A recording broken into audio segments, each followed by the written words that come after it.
ஒரு அழகான கிராமத்தில் ஒரு பலூன் வியாபாரி வாழ்ந்து வந்தார். அவர் தினமும் விதவிதமான நிறங்களில் பலூன்களை ஊதி அவற்றை தனது வண்டியில் கட்டிக்கொண்டு கிராமத்தில் விற்று வந்தார்.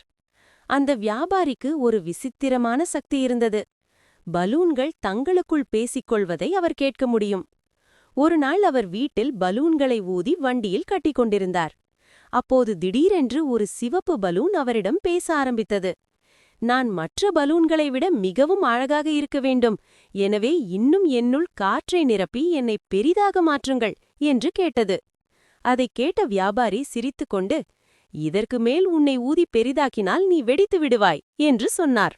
ஆனால் அந்த பலூன் மீண்டும் பணிவாக கேட்டது. தயவு செய்து இன்னும் கொஞ்சம் காற்று நிரப்புங்கள் என்றது.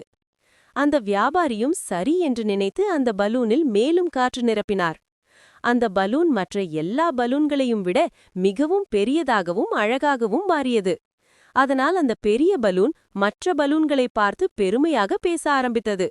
நான் தான் எல்லாரையும் விட பெரியதும் அழகானதும், இன்று குழந்தைகள் எல்லாம் என்னையே வாங்க விரும்புவார்கள் என்று சிரித்தது.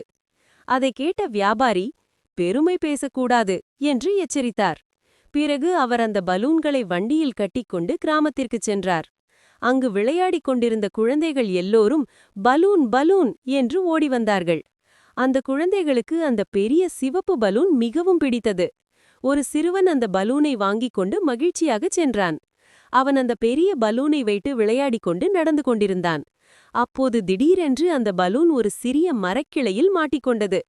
அடுத்த நொடியில் பட் என்று அந்த பலூன் வெடித்துவிட்டது. அதை பார்த்த அந்த சிறுவன் மிகவும் ஆச்சரியப்பட்டான்.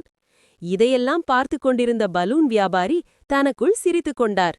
சிறிது நேரத்திற்கு முன்பு பெருமையாக பேசிக் கொண்டிருந்த அந்த பலூன் இப்போது ஒரு சிறிய மரக்கிளையில் மாட்டி வெடித்துவிட்டதே என்று நினைத்தார். நீதி: அளவுக்கு மீறி தற்பெருமை கொள்ளக்கூடாது.